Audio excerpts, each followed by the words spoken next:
world. Welcome to The Jennifer Grace Show, a place where you can get unstuck, make shift happen, and not take life so seriously. Thank you so much for tuning in today to my Facebook Live show. And this is actually recorded, so the future me who is there with you right now can actually answer all your questions. So as I will be delivering here in the past, my future self, you can ask all sorts of coaching questions and me, can type them in. So today I'm super excited to share with you a masterclass, and that's really what this Facebook Live show is all about. It's a masterclass. You can get a pen and a pad. Know that this is also going to be available for replay. So if you're sneaking in on the DL at work, know that you can come back to it. Also, want to let you know that I'm always doing really cool free events, and you can find those free events, whether they're online or live events at the Standard Hotel in Miami, at jennifergrace.com/events. So let's dive in. Today's topic is all about getting unstuck in love and how to take your current relationship to the next level. And if you are somebody who is searching for new love and want to manifest new love, that's next week. For all you couples out there, it is the month of February. And for me, it's always about the month of love. And what better moment than to look at your relationship and look how you can really take it to the next level. I think that there is an interesting distinction. And that distinction for me is a relationship versus a sacred partnership. And so what is a sacred partnership? A sacred partnership is when two people have come together in order to grow individually and support the other's journey while they're growing. It is not a codependent relationship. You remember when Jerry Maguire said, "You complete me." You're not to be completing anybody. I think there's nothing more exciting than two people who are independent, they have their own lives, they have also outside friendships, and they are in a relationship where they can stand as individuals coming together to support each other. And this relationship looks a little different than the regular kind of relationship. A sacred partnership, two people have learned tools and techniques in order to consciously communicate, which we're going to go over today. This is all about conscious communication and how to get unstuck if you're stuck in your current relationship. I also think that it takes work, and it shouldn't be that kind of phrase where you say, "Ugh, this shouldn't be that hard." So if you're in a current partnership where it's good, maybe the spark has dwindled, or perhaps there's a lot of conflict and fighting, then this might be a perfect opportunity to learn some tools in order to take that love to the next level. So I have some notes here about why relationships actually do go south. Either one or both of the partners appear to be somebody else in the beginning. So they create this whole persona, and then you get into the relationship and that isn't the person that you met. Overbearing jealousy. I have seen this time and time again where people are so struggling with their own insecurity. How it shows up is they're very jealous in their relationship and they keep tabs on their partner and they want to know where they are and where they're going, and it can be very stifling and detrimental to a relationship. Lack of communication skills. As we know, communication is the number one most important thing in a relationship.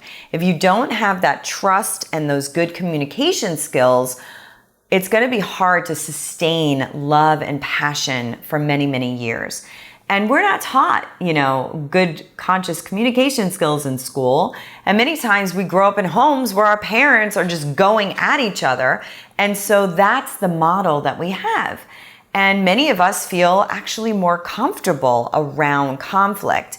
And we manifest in partners who kind of recreate the drama that we had as children. So with awareness, you can notice that you're doing this. You don't have to make yourself bad and wrong about it.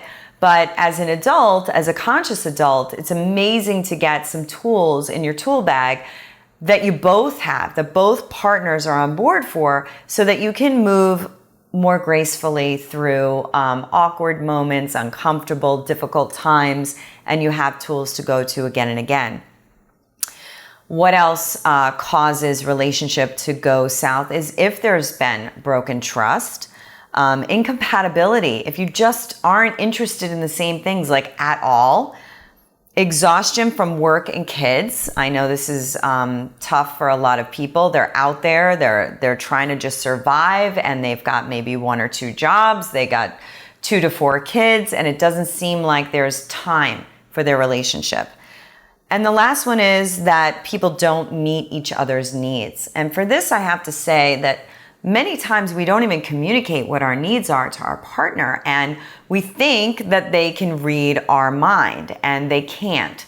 One of my favorite resources for couples is called The 5 Languages of Love. You can look that up on Amazon. It's a great book. They also have a really fun quiz that you can take, and there are 5 different languages of love. And so when you take the quiz, you figure out what your primary love language is and what your secondary love language is. You also want your partner to take this so that you can find out what their primary and secondary. What happens for a lot of people is, for example, say their primary language of love is words of affirmation, meaning they love to be told that they look beautiful when they walk in a room, that, whisper I love yous all the time, and that's how they like to receive love. Now their partner is a quality time language of love. So what happens is that you think that everybody's like you, right? This is what we tend to do. And instead of knowing that your partner actually wants to be shown that you love them by spending time with them, you instead shower them with affirmations and words of affirmation and, oh, I love you and you look so great. And they don't care about that. They just want to spend time with you, or vice versa. So the whole point of this system is to actually learn the language that your partner speaks so that you can become proficient in that language and actually kind of put aside the way that you want to be treated, right? And treat them the way that they need to be treated, and vice versa.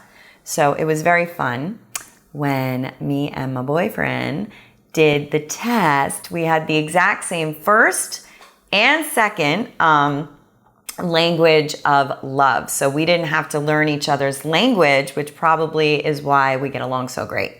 And so that was nothing for us to do there. Moving along. So conscious communication tools. There's a lot.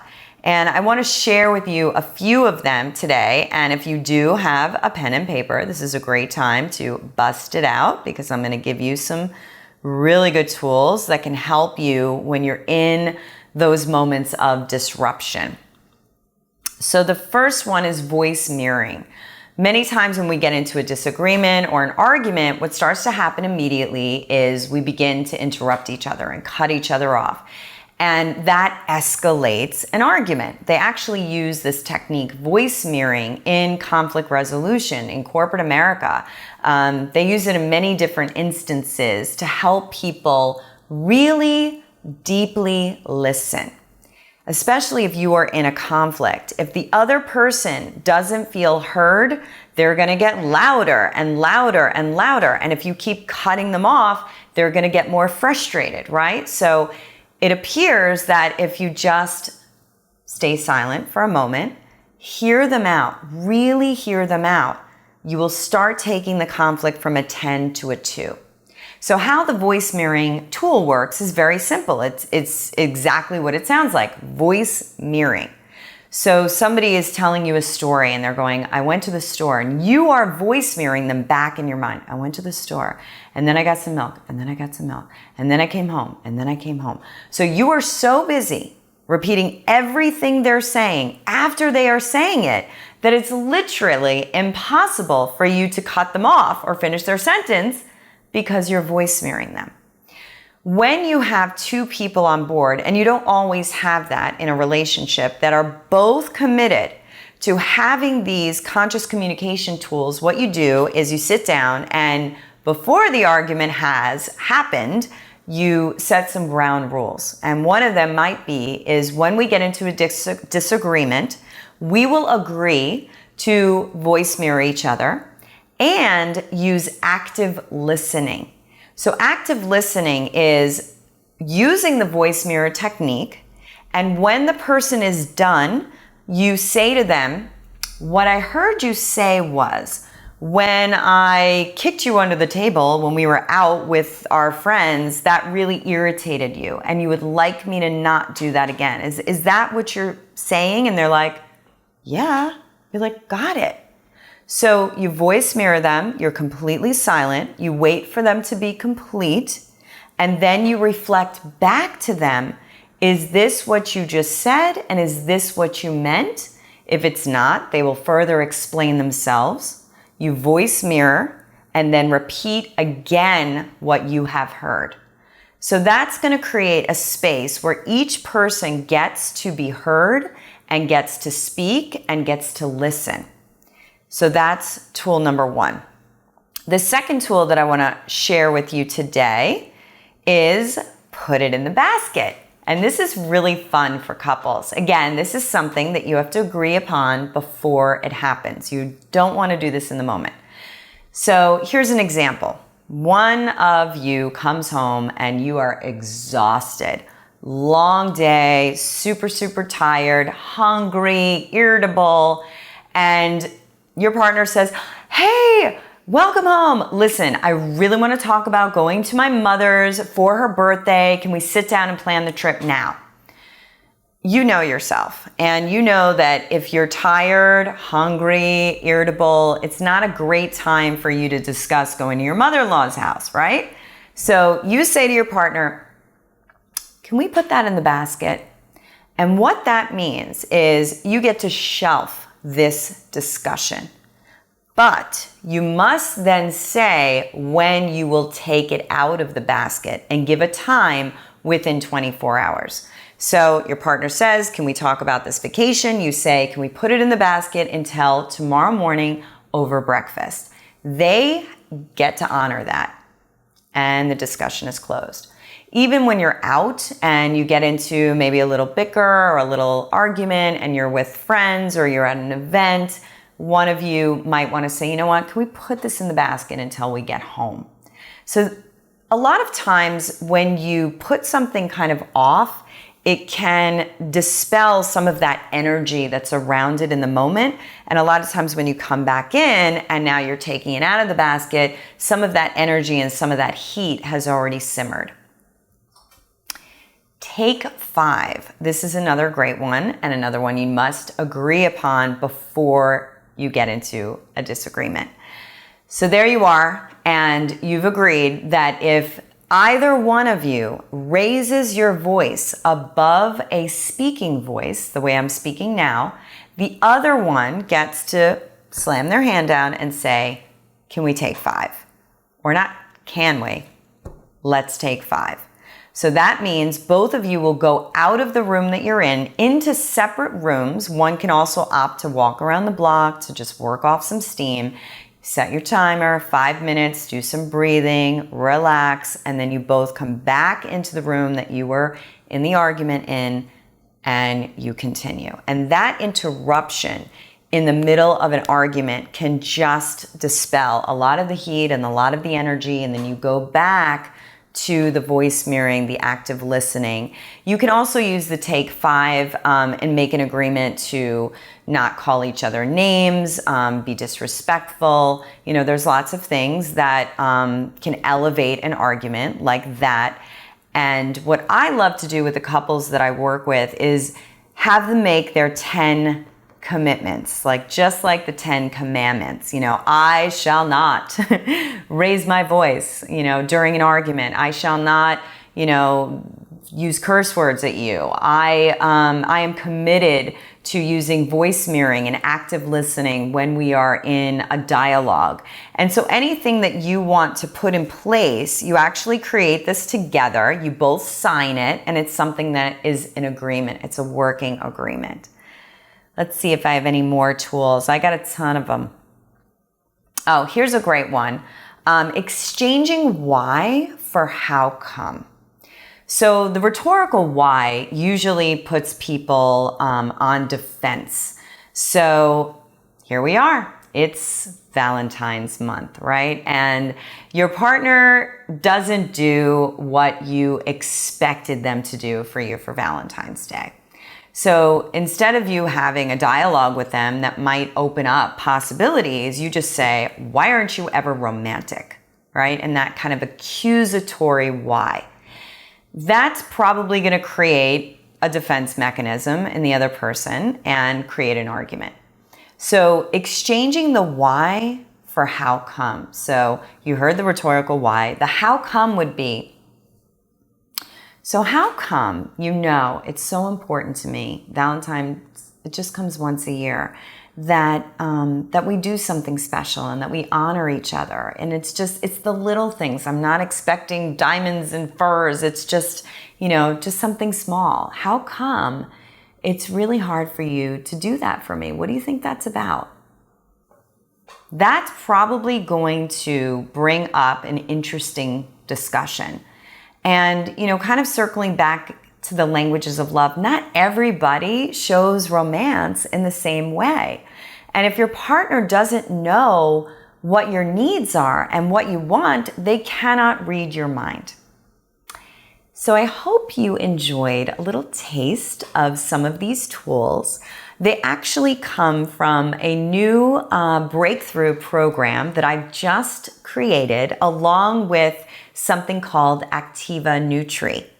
And what we're doing is, for anybody that's watching this right now, you can get the first of the 4 webinar series on Spark, how to take your love to the next level, plus the Activa Nutri that goes along with it. And you can find out all about this at activanutri.com. And the special link is going to take you to the bonus.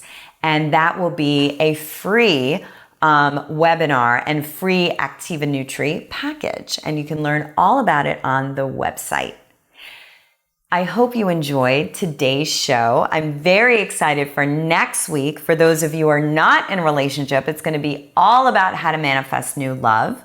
Again, please check always at jennifergrace.com/events. I've got some really fun events coming up at the Standard Hotel for you singles this month, as well as online. So check that out. There are free workshops and free spa days.